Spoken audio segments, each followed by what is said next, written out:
about to be. All right. We'll call you.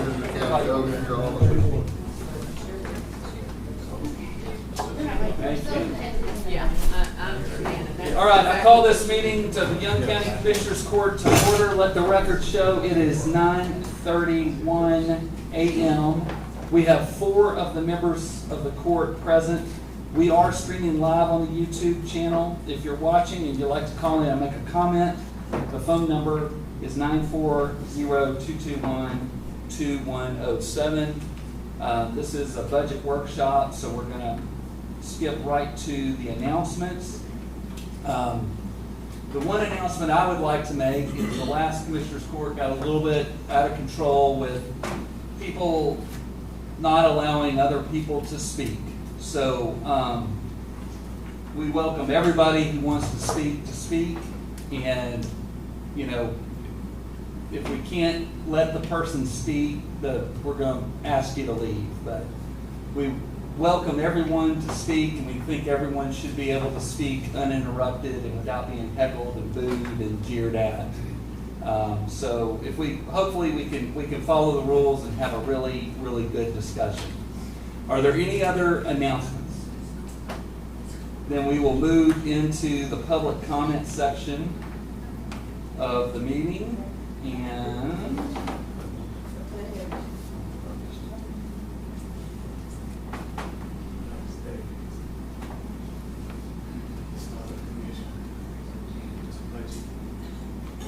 there we go. And we will start with the first public comment. John Bullock. I prefer to wait till Alan, but, Okay. Fair enough. Gene Tice. Mine's on the 1921 jail. Do you want me to do it now? Your choice. Would you like to do it now or wait till later? You like to wait? Dorinda Stevens. Hello, Judge and Commissioners. For months, this community has voiced their thoughts and concerns. I'm not here to repeat that again today. I'm here to just ask a few questions. Have y'all read all the emails from the constituents? Have you heard what this community is saying? Are you listening to the constituents?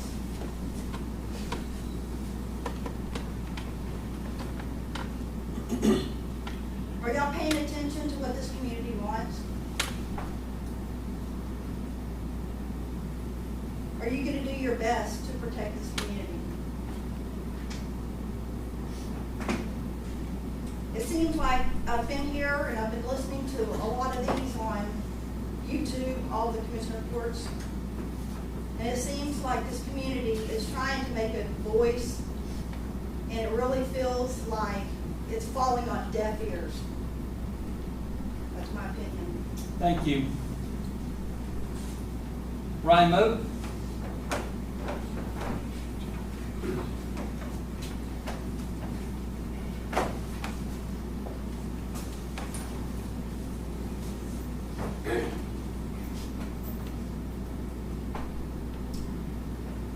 Good morning. Thanks for hearing us out this morning. I know you've heard from us plenty. I think it's important just for us to continue to voice our concerns about this data center. And more than that, it's about truth and transparency. We've been saying that all along. And I think it's important today, I've said this to City Council, so I'm just going to repeat it today to make sure we get on record, Commissioner's Court. There's been a public records request filed, and there are a couple text messages I'd like to read out loud so that everybody understands what's been going on since day one of this thing. Before I read them, I want to say, I've heard people tell us that no matter what, this data center wants to come, they can come. And that's true. But they want an abatement. We know that. And you all are going to vote on that abatement. And your constituents have told you time and time again they do not want an abatement. We've heard things from the fact that you have to pay us to protect us, from everything that across what you all said as to why you want an abatement. Your community does not want you to give an abatement. So just hold the line and do that. But I think it's important for all the commissioners, if they didn't know already, and the public to understand the first text I'm gonna read, again, is obtained through public records requests, and it's between our judge and one of the investors in the project. Stands to make a lot of money off this deal. And this is early on, this is actually last year. But it's our judge talking to the investor that says, thanks, I'm about to get out into our city council men and mayor. It's time for them to get off the sidelines and leave. Okay? The second message is between our mayor and our judge, Mayor Hartfield and Judge Graham. And Mayor reaches out and just inquires, I hear you may be frustrated, and Judge Graham says, I am frustrated. This is a golden opportunity to fix most of Graham's problems, and everyone seems happy to stay on the sidelines. It won't work if I'm the only one advocating for this. Let's talk city. I call that out because there's been a lot of different swaying points here where we've heard different opinions on the city needs to make a good deal for them, or if, and it maybe doesn't make sense unless, you know, it's great for the county and so forth. The reality is this is in the works a long time ago. And I think y'all need to know that we know that and understand that, and we're not gonna let go. Thank you. Thank you. Debbie Rhodes. Thank y'all for listening to us. I guess everybody kind of knows where I stand on the data center. I'm going back to the environmental impact study.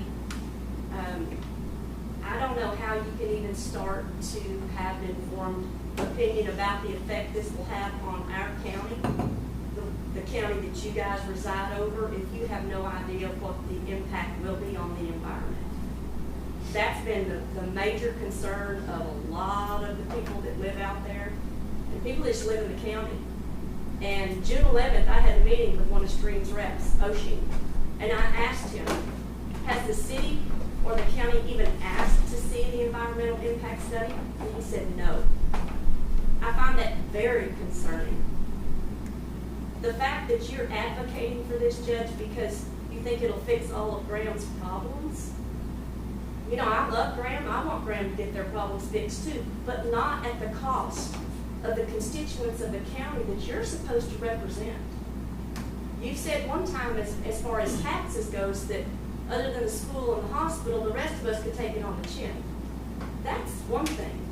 But we're talking about the direct effect this will have on our land, on our families, on the community that lives out in that area.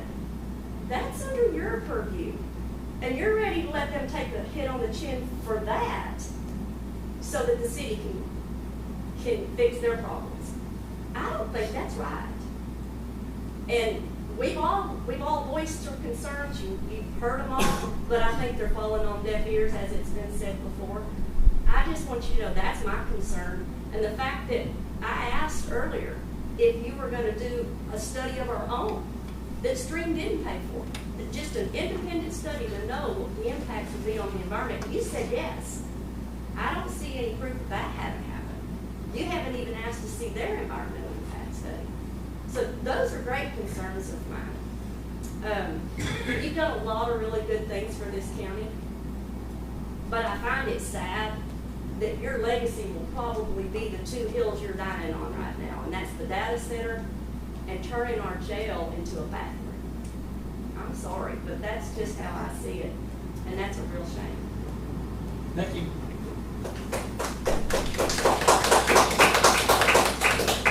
Phil Denny?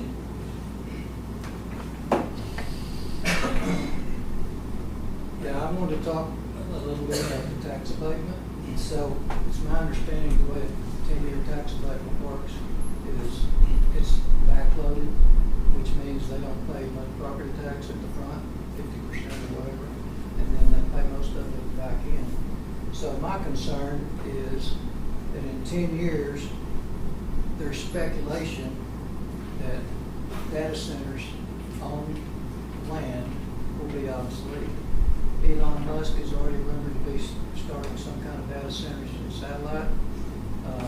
I saw a report 4 weeks ago on CBS Sunday Morning News that David Poe did about a company called Appaloosa, and they've already invented what they're calling a hydroelectric dam. It's a spherical shaped object that goes in the ocean, and it's not connected to any wires or anything else. it produces its own electricity through the waves in the ocean. It moves the data center information back to Earth by satellite. So it doesn't take up any land, it doesn't use any water.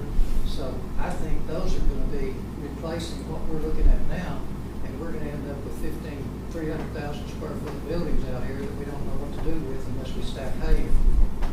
So who's gonna tear those down? Are we gonna go back to agriculture? I just don't know.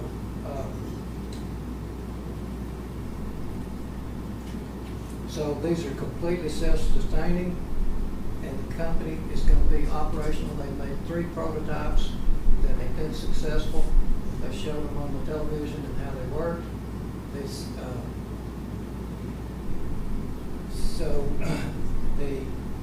They're going to be operational in August of this year. Now that's pretty quick. I want to know why we can't wait and put this off till January, because the state legislature is meeting on putting restrictions on this stuff.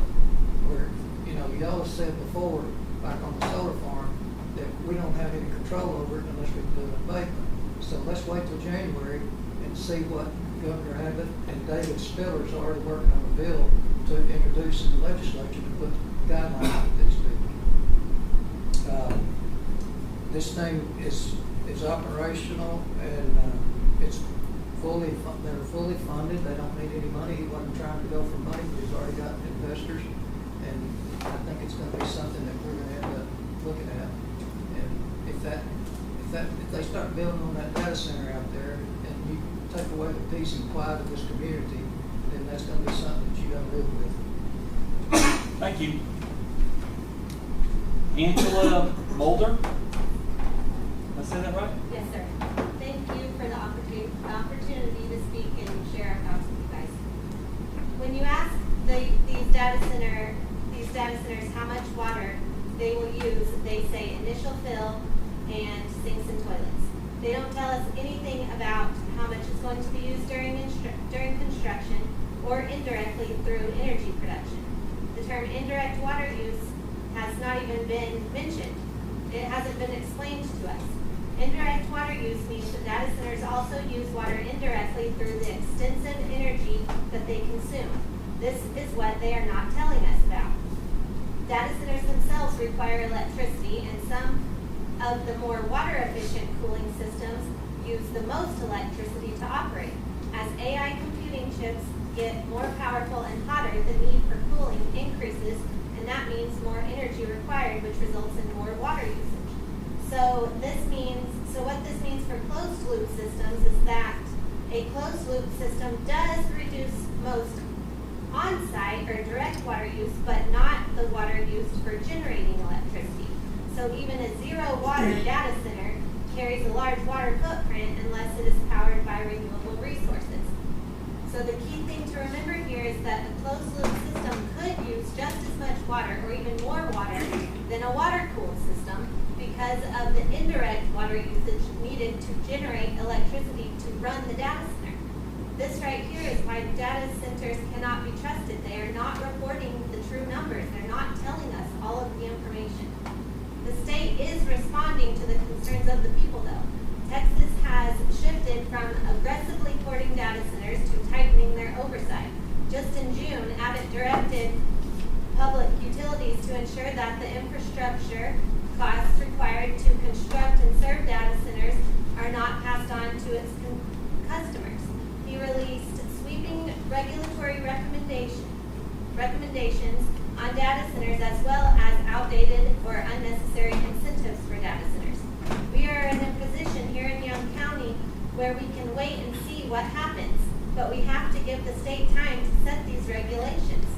Stream and headwaters need to provide environmental reports, provide studies that show radiation levels, heavy metals in the water sources or groundwater table nearby, pollution, carbon emissions, noise levels, night sky pollution, wildlife levels, etc. Where are these reports? Why is this information not being shared with the public? Because they're dishonest. There's no other word for it. We've asked for this information multiple times and get nothing. We need to give the state time to get these regulations in place. We need to be patient and make sure that our county is protected. Stream and head Headwaters say that they are all about transparency and being good neighbors, but they do not seem like very good neighbors. Boyson himself said, quote, "Where they think there's transparency, they will trust you." That right there is not a very trustworthy sentence. It seems like Stream and Headwater can't trick us fast enough. It also seems like the people supporting the data centers are in a hurry to push this thing through so they can get paid. Young County, we have to fight to protect our natural resources, or before we know it, they will all be gone to this money-hungry, land-grabbing, all-water-consuming data center, and some people won't even know what hit them. Who pays the price? Our children and grandchildren. Is money more important than them? Commissioners and Judge, have you guys driven to Abilene and Childress? Have you asked questions of the people living there and done any research? If you have, none of us know about it. And probably the reason why we don't know about it is because you know what you will find, and you know that it's not good. These data centers cannot be a part of God's plan. I just don't think they are. Many of you are saying, you can't stop these data centers, they're coming, it's impossible to stop them. And you are right, it is impossible to stop them with only man involved. But with God involved, we know that all things are possible, and let's not forget that David did defeat Goliath. Thank you. All right, that's everyone I had who signed up. So we'll move into item number 4, consider the auditor's budget amendments and vouchers payable. Ms. Roberts? Sure, you can get some vouchers in. So the total is $80,075.27. Give me the number again. $80,075.27. Out of the general fund is $77,184.79.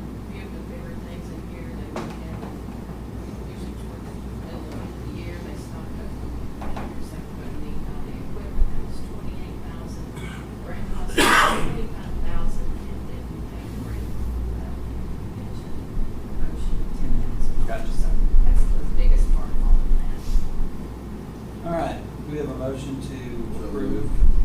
Motion for Commissioner Cresswell. Do we have a second? Second from Commissioner Craig. All in favor? Any opposed? Motion passes 4-0. We also have a request for a budget amendment to move $5,000 out of contingency to the county for part-time. Things make great progress. The outside auditor has asked for several spreadsheets. She is a spreadsheet queen.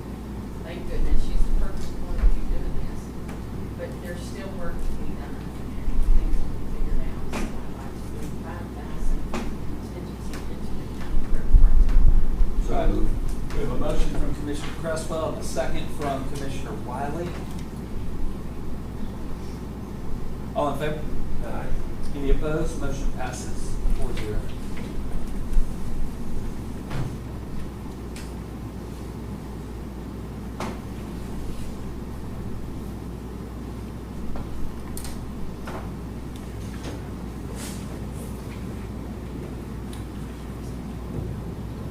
Item number 6, discuss and consider an order appointing the Justice of the Peace Precinct 1, Ian Doherty, to fill the unexpired term. We did this last week, but I feel like we need some sort of written documentation on it. So the order reads, whereas on 8th day of June 2026, Young County's Commissioners Court received a notice of the pending retirement of Young County Justice of the Peace Jason Hearn, to be effective June 19th. Whereas such notice of retirement was acknowledged and accepted in open court on June 8th. Whereas such vacancies of office creates the necessity to appoint a Justice of the Peace to fulfill the unexpired term. Now therefore, upon a motion of Commissioner Alan Craig to appoint Ian Doherty to fill such unexpired term, motion was seconded by Commissioner Wiley. Such motion affirmed by a vote of 5 ayes and 0 nays. Let it be ordered, the same shall be ordered, that Ian Doherty shall be and is appointed the Justice of the Peace effective June 23rd, and then to fulfill the unexpired term ending on January 1st. we have a motion to approve that? I'll second. All right, so. Oh, I did this out of order. Shoot, okay. So, who made the motion? Alan? Second from Stacy. All in favor? Aye. Motion passes 4-0. Can we sign this? All right, I'm sorry I went out of order, so we'll move back up to item number 5. Discuss and consider options for the 1921 jail. Justin Gilman. Good morning, Judge and Commissioner. Hi, how are you? Well, this morning, I appreciate your time this morning. Really, I just kind of want to update you on where we're at with the status of this project, and then where you would like for me to move from this side. And I've got some plans here. This is not the full set of plans. The full set of plans is actually, I think, 87 pages on the larger plans, and then about 400 pages on the specifications books. So that's just what it's pretty much just a restroom building. That's all we're trying to do here. So there's a lot of work involved with that, especially on the engineering side of it. What I have given you here is essentially just a little snippet of what we're doing. In the second sheet of the larger 11 by 17 sheets there, you'll see the D101 in the bottom right-hand corner.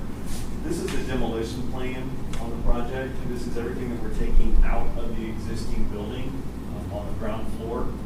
And we'll show you on the page after that, which is your A201 sheet, that's everything that's going back into it. Again, ground floor predominantly, all we're utilizing this space for is just men's and women's restrooms. Because it's what we call an assembly occupancy, building code does require us to have what's called a family restroom, or you can call it unisex restroom. It's a place where you can actually have families go into the same facility together, whether it be gender neutral into that specific restroom. So we also have our separated men's and our separated women's restrooms in there as well. We basically designed this facility to accommodate up to 600 people at one time for all the restrooms to be utilized at one time. You will see that there are more women's stalls than there are men's. Again, building code does require that. It's at typically a ratio of 1.4 to 1 on the women's versus men's. So that's what we've tried to accommodate here for that. One of the other things that we did come across during our final design process here is because of the amount of people we can put in these restrooms, we are required 2 exits outside the building. So if you do know a little bit about the facility, there is the existing storage room, we're going to call it, which is the old porta cachet or patio off to the side of the building. We're utilizing that as one of our exits and egresses out of the building here. So we haven't had, there is a door, there's currently not a door. It's just a step down from the main building into that little patio space. We're having an egress door there, an exit door, and then we're having to create a small platform so that you can have what we call our area of refuge. If there was somebody that's in a wheelchair inside this building, and the fire was at the main entrance where the ramp is, we have to have somebody, or a place where somebody in a wheelchair could store themselves on that secondary exit, and the firefighters could gain access to that and rescue them out of that area of refuge. So, hope that all makes sense. A little confusing. Outside the building itself, we are adding a new ramp. I know that the existing wooden ramp was in quite a bad shape, had a lot of rot underneath it, so that's been removed. Our intention here is to add a new aluminum ramp that will go from the ground level all the way up to the main entrance of this, the patio space, the front porch space of this existing building. Moving to sheet A203, this is our reflected ceiling plan, just showing what all our ceilings are going to look like. It's basically a 2x2 grid, 2 foot by 2 foot acoustical tile panels that will be dropping in there. All of the light fixtures you'll see in there, but also within that 2 foot by 2 foot grid is all our mechanical units. These are what we kind of call a mini split pancake unit. So we'll have all of our condensers outside the building for the facility. The other thing I want to talk about, and we can show you moving to sheet M201, which is the next sheet in the set. is we have some heat exchangers and some additional mechanical equipment that we're utilizing for this mechanical system. We're gonna put those in the basement of the building itself. So we're utilizing the actual basement level of this building. It's a small area. Again, if you've ever been in there, it's a little dungeon for the most part, but it's a great place to set all of our equipment. We'll be bringing fresh air in from the outside, and then utilizing that fresh air to pump it back up into the building, to those individual units. Essentially what this is an all unit that's only cooling the air. And we're pushing all that cool air into the small pancake units inside the roof systems themselves. Inside those pancake units, you'll have a heat exchanger or a heat strip in that. If they need to heat that air back down to or heat that air back up to a 74 or 78 type degree scenario during the winter months. So that equipment's going to be placed in the basement there. That's just what I wanted to show you on that. Sheet M202, which is the next page, shows you how all of this ductwork is getting up to the ground level, and then all of the units that it's accessing from there. One of the other major things to be aware of when we're talking about a building that's just all restrooms is exhaust. We can't just put a simple little fan like you would put in your house restroom. We have to exhaust a lot of air out of this building, which means we have to put more air back into it. What that starts creating is pretty large ductwork. We've actually managed to squeeze it all in there as best as possible. We are utilizing the chase of this building. If you're familiar with the dumbwaiter, that is existing dumbwaiter inside that building, that is a chase that goes all the way through from ground level, actually from the basement, all the way up to the top floor. We're utilizing that to transfer all of our ductwork and all of our piping up and down from that building. So all of our exhaust fans will be collected and they'll go up to the roof level, and then we'll have to set a new exhaust fan on top of that roof up there to get all of this exhaust air out of the building. The next page is sheet E402. Not going to dive too much into this. This is our electrical plan for the mechanical units. We do have one larger condenser mechanical unit that we're setting outside the building. Again, this is what is actually condensing all of the air, bringing it into the building at that basement level, and then we're cooling that air down and getting it back up to the individual pancake units and ceilings. The other thing I do want to mention from the electrical standpoint is we're replacing the existing electrical panel that's on the building there. That existing electrical panel, it is very confusing how all of the power is getting to this specific building itself, but we figured out how it's getting there, but we're cleaning up actually when the power gets to that building, we're cleaning it all that up. We're going to set one new panel on the building that was actually going to service all 3 floors. Currently, that power comes to the building, goes to one panel, has some breakers that go to another panel, and it's actually separated out by all 3 floors for each one of those. Now, we've got circuits in this new electrical panel for each floor. We retie all that existing electrical back into this new panel. So we're trying to clean that up for the whole building, not just dealing with our ground level. The next sheet is our P202 plan. This is our plumbing plan. This is just showing what all of our water closets are. Water closets meaning toilets, all of our urinals, the specific fixtures that we're utilizing them. The one thing I wanted to mention on this is that all of our new fixtures we're putting into this building will be automatic sensors. Again, that can serve water flow. It also gives you a scenario that this is a public facility. You don't want somebody going in there, turning on all the water faucets and then walking out and stuffing rags in there. This is a 30-second timer. You can set those timers. Everything that you have here in the courthouse is very similar to what we're doing in this building here in the public restroom. We also have 2 water bottle fillers that I wanted to mention on that sheet. In the bottom left-hand corner is the actual main lobby into the building. That's where the ramp comes up to the building. These bottle fillers, they're not water coolers where you go push the button and you lean down and drink. These are actually bottle fillers. You have to bring a device and set those into the fillers. You see them at all the airports, everywhere else. I haven't seen them in the courthouse, but you might have one. I just haven't looked. But this is, again, an opportunity for everybody to bring their water bottles out to these outdoor events and fill them at this station that's hopefully a quick nutshell. Again, this is about 9 pages out of the 87 that we have, because there's so many details involved with this project. But really, we are done with these plans. I call them actually 95% complete of the production plans, engineering plans for this project.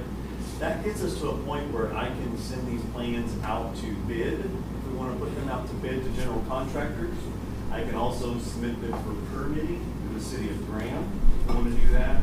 But I can also submit them to the state, which I'm required to do for handicap accessibility reviews. We're to that point right now.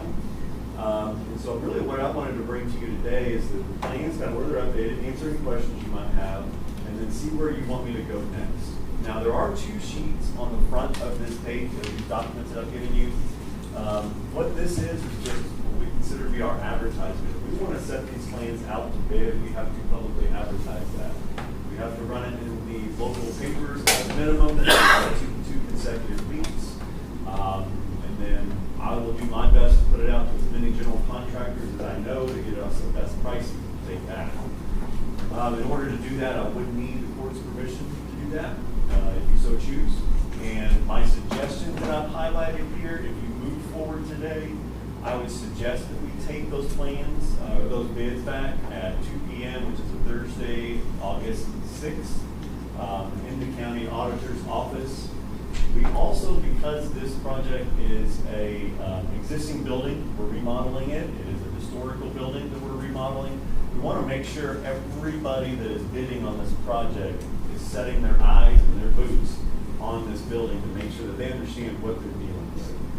I don't want somebody who's looking at these plans and say, oh, I think it will cost, $2. They submit a bid for it, but they haven't been out there to actually see what they're working with. The logistics of the site even is a little bit difficult. So what we are requiring as part of this bid is a mandatory pre-bid meeting. So if we move forward with the August 6th due date, I'm suggesting that we would do a mandatory pre-bid meeting on July 16th, 2026 at 10 a.m. And again, the only reason I mention that is I would want that part of the approval of the plans and the approval to go out to bid as a mandatory pre-bid meeting. That's kind of, again, I wanted to brief you on where we're at with the project, give you some updates, answer any questions you might have, and just really have you guys give me direction on where you would like for me to go from here. We're about 95% complete. That last 5% is really, like I said, submitting them to the state, submitting them for permitting, and putting them out. Gene or John, would y'all like to speak now?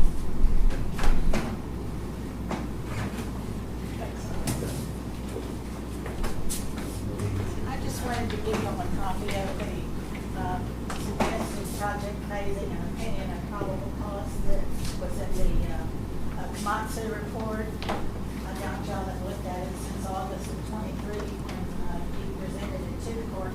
And yes, Mr. Craig, I would ask that you read it so that you can represent your constituents a little better. It's about 60 pages total.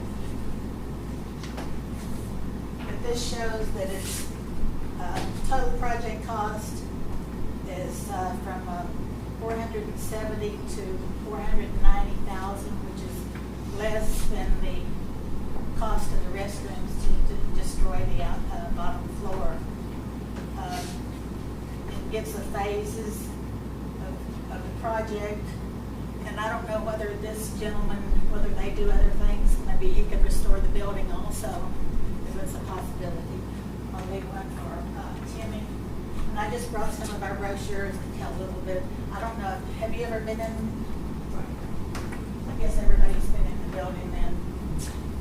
But I would appreciate y'all's consideration on doing something besides destroying any of the restrooms.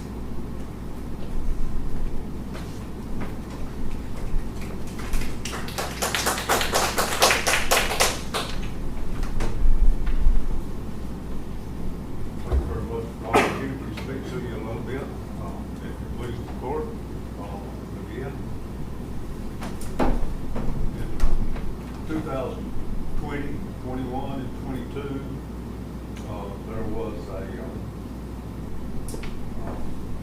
I guess you would say that, would like to restore or, preserve the 1921 jail.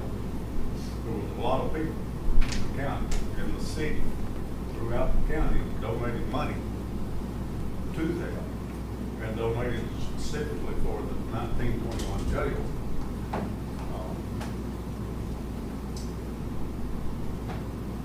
In 2022,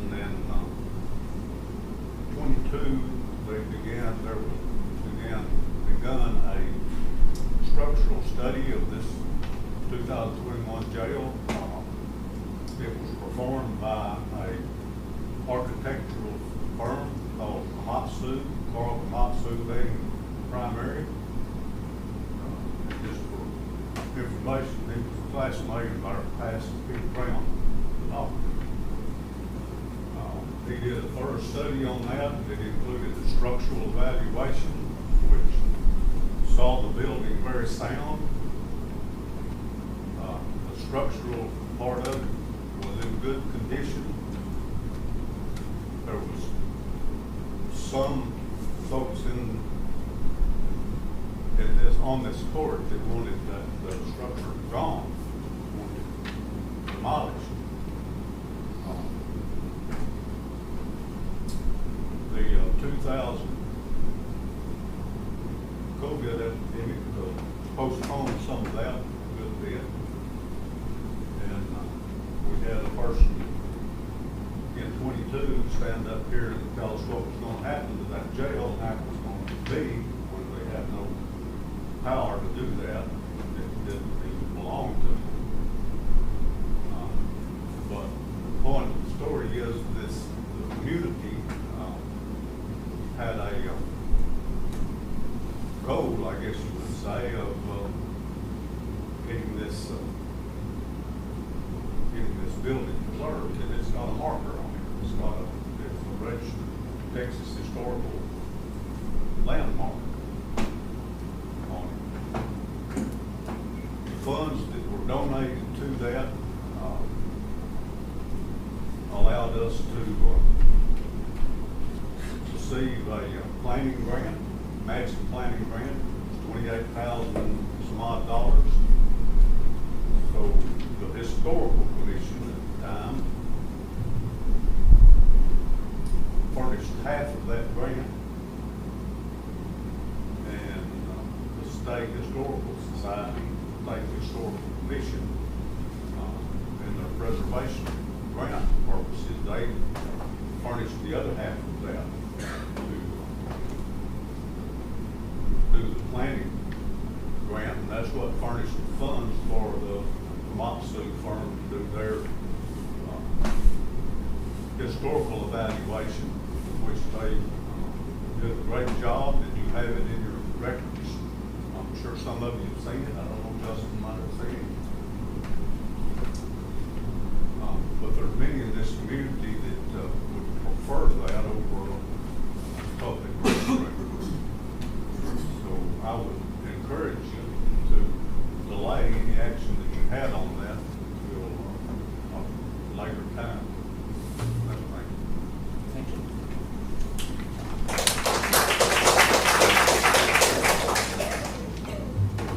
Can we ask questions now? Yeah, sure. So, my question, I couldn't hear all of his presentation, but a couple of questions I have is, we were supposed to pay this gentleman, I assume he's the engineer, architect, $50,000 in that range, is that correct? Yeah, we paid him a fee to do an evaluation, yes. So, and did you, sir, did you give estimates on how much any of this was gonna cost? Because I couldn't hear, I'm sorry. Not today. That's what we're trying to do is our next steps is to go out and put it actually out to bid to general contractors to get some really hard costs on this. Our estimate a few months ago when we first started this project was just over about $475 or something like that. So it's somewhere in that range. But we don't have hard numbers just yet. So you would put out bids before you find out how much it's gonna cost? We will put out bids to find out how much it's going to cost. And so how long will those bids be good for? Usually we require those to be good for 60 days. So, my question is, instead of destroying a historical marker, where did you come up with the idea, Lynn, to destroy the jail without consultation with other people in the community? So I'd rather give these guys over here, rather than spend $500,000 to give these guys a raise over here that risk their lives every day for us. They deserve it. So why are we spending $500,000 when you could open up the county courthouse and put some gates up and let everybody use the downstairs restrooms here and the restrooms across the street and Well, the- porta potties, et cetera, et cetera? The jail has 2 restrooms already on the bottom floor. Well, let me add something to that. Those public restrooms were built by the Lions Club, furnished by the Lions Club, they turned them over to the city. It would be much more practical to enlarge those, build onto them for public restrooms if that's what you want to do, rather than try to destroy that structure. The concept, and it's purely in exploration mode. It's purely, we're just exploring options. The concept was to find a way to preserve the building, to keep the building.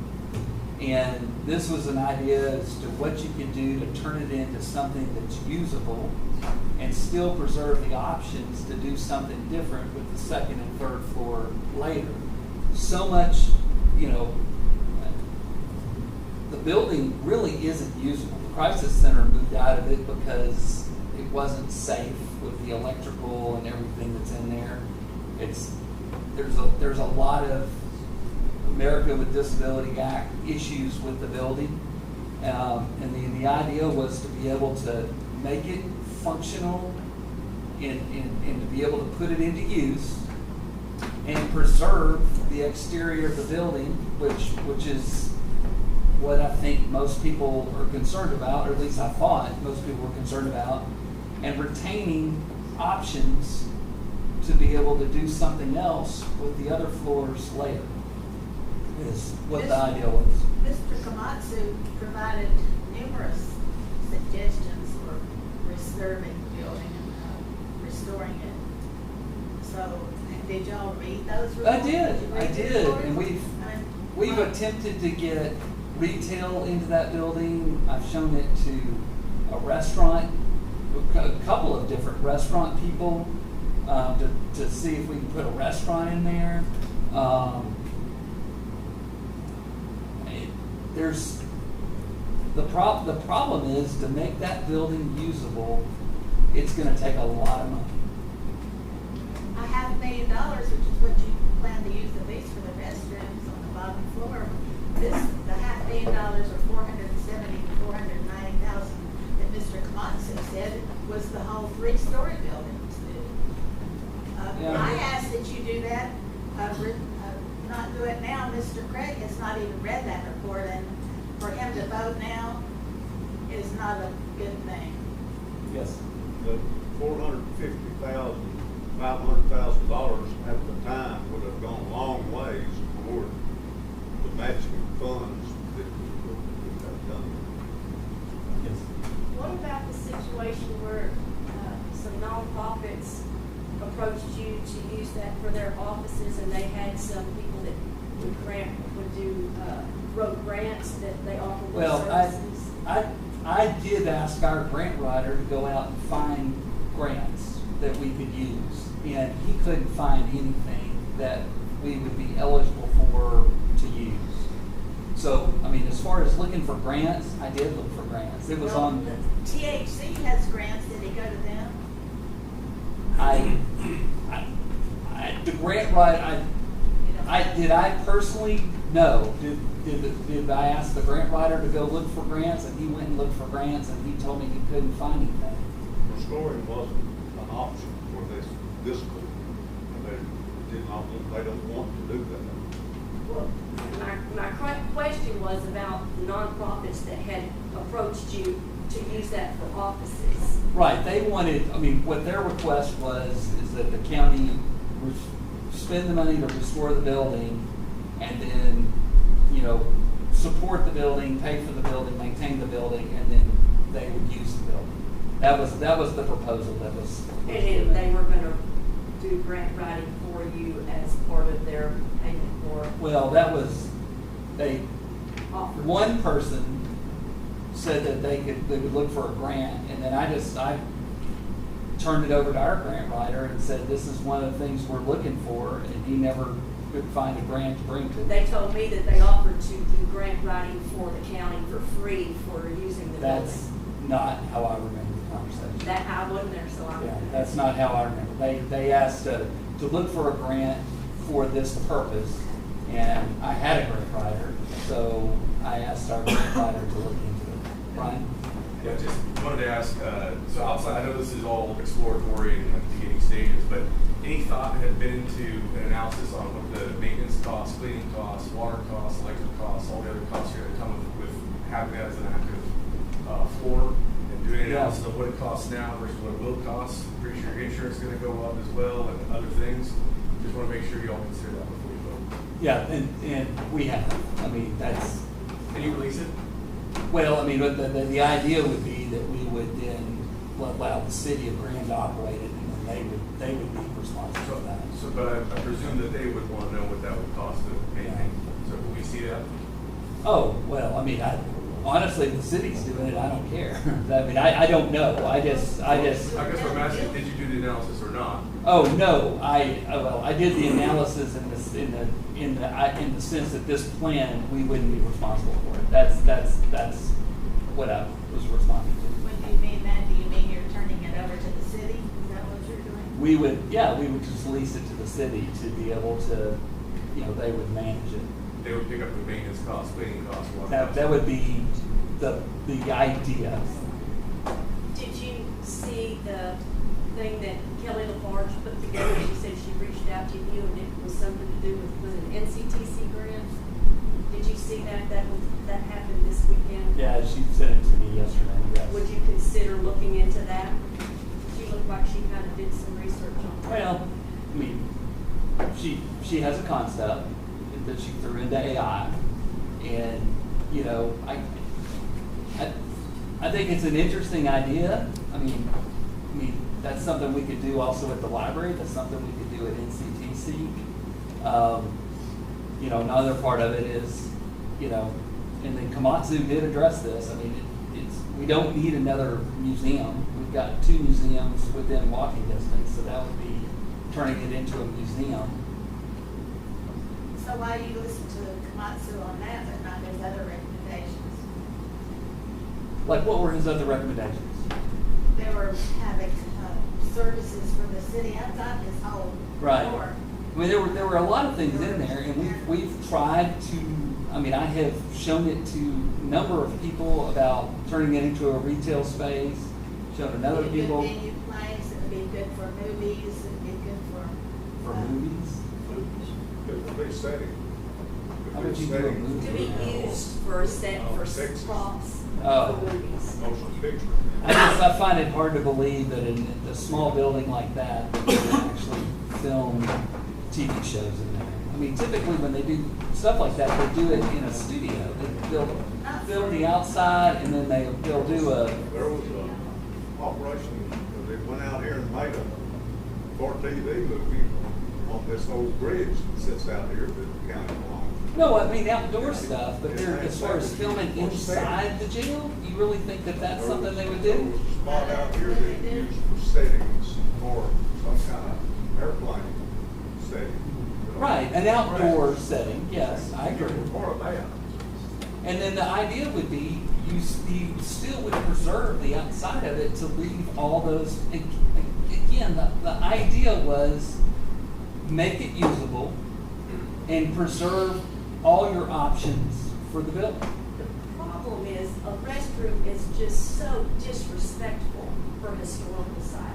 Just the whole concept of what you're turning that into is extremely disrespectful for those that treasure history. That is a historical site, and you are literally turning it into a bathroom.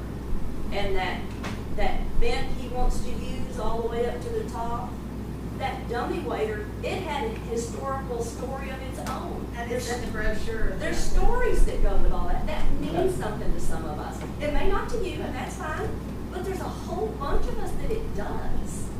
And people come to small towns, we've had people from Washington State, which was an EMS person taken somewhere that came when we had the tours open, and he came. And a lot of other people from other towns came and really appreciate our history. I asked Mr. Craig, you can't vote intelligently or knowledgeable without reading that report.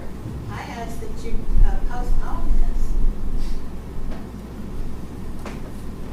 Justin, do you do restoration besides putting public restrooms in somewhere? Yes, ma'am, that's not my specialty. I know Carl Kamatsu very, very well. I've known him 25 years. In fact, I actually had a sit-down meeting with him regarding this, or his staff, regarding the specific project. Anne Marie put together this project. And we talked about it in general, and the basis is I don't do the full restoration work like they do, because that is pretty much, they have a whole division that's all they do. We do a lot of multiple county facilities, and I can definitely work with them.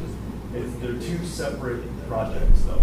We're looking at something on the complete interior versus we're not doing anything on the exterior, which is what the Kamatsu report. Well, like public restroom, like the drawing that I saw would pretty well eliminate any other activity or any other prospect of restoration. It would kill it right there. Do you agree? We've got 7 minutes. Restoration you're looking at from the exterior perspective, and that's what I'm talking Kamatsu about is. the whole building. We are not looking at restoration of the existing ground floor. Would pretty well do the end to the restoration thing, wouldn't it? We never end it. We're not moving structural walls, we're not moving load-bearing walls, we can always go back. And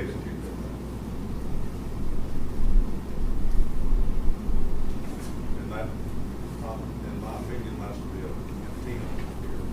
That's the way- Anything else? I'd like to say, I don't want to spend a dime on it, and I would like to say, if somebody wants to, they need to get a 501c3. Come to the county, ask us to let them take possession of the building, and then they can do it through grants, they can do it through whatever they want. That'll cost the taxpayers $500,000 for an old building. I don't see why we even are worried about restoring an old building when we have much more important things to work on in this county. Then why are you spending $500,000 on a bathroom? I'm not. I just said I don't want to spend a dime I on it. appreciate that. But here's the deal. Why can't we get a 501c3 to take over the building that's so concerned about it? And then they can take that building and do what they want with it, get their grants, get their money together, and restore it the way they want, instead of putting it on the county to do. And other than that, I really don't want the tax dollars or the tax people of this county to pay for nothing on it. Well, you would have to approve somebody to take over with the 501c3. Yes, we would, but here's the deal. Nobody's approached with the 501c3. It was suggested before, and nobody even took it was a, no, we don't want to do that. So, with the historical commission. So, I don't want to spend tax dollars on this building, either way. So you're gonna vote against it? Yeah, I will vote against doing this today. I'll vote against doing the Kamatsu deal today. Anything they wanted to vote against, I would vote against today, because I do not want to spend tax dollars on this building. It is a waste of tax dollars unless it's ran by a 501c3 that will control it from here on out. So we wasted $45,000 or $50 of this gentleman here to develop these plans. I didn't vote for that either, so what do you want me to say? Or if I did, I didn't mean to. Who voted for it? That's what I want to know. But here's the deal, I don't want to spend any more tax dollars on this building, in my opinion.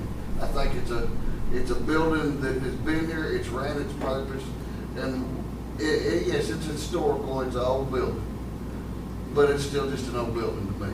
It was a spook house when I was a kid, it was a woman's center as I grew up, and I've never known it as a jail in my lifetime. I'm 52 years old. I do not see where, when I've been in it, a bunch of it's been desecrated for the woman's center as far as the jail cells go and things of that nature. If it wants to be restored, it needs to be done with a 501c3 off the tax dollar. Well, that would have to be approved by all 5 of you, or at least. Well, I can't say what they would vote on or not, but somebody's got to approach as a 501c3 to do that. And then it would be on them to do it. I'm through, thank you. When's the last time we applied for a grant for that? And we said- How long ago was that? I'd say last year and the year before, last 2 years. It's been on my, every year when I give them a list of things we want for grants, it's always been on my list of things. Table it? Table it? Okay. Thank you. Thank you. All right, so we have a 10:30 closed session discussion with attorney. So if you want to run down, take a quick, I need to run down the restroom, and then we'll Right. do the 10:30. Huh? Right. Thus raised, yeah. I'm headed that way too. All right. Still think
I'm the judge today.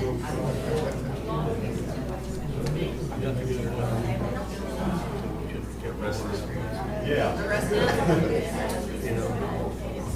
He was pointing at Cliff. Oh. We can't do that to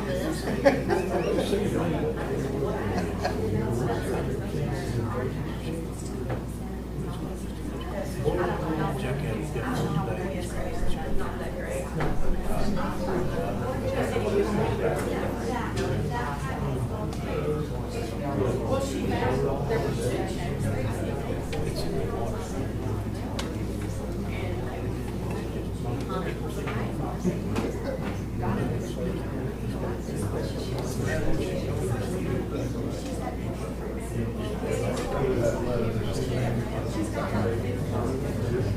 Y'all are gonna demolish everything.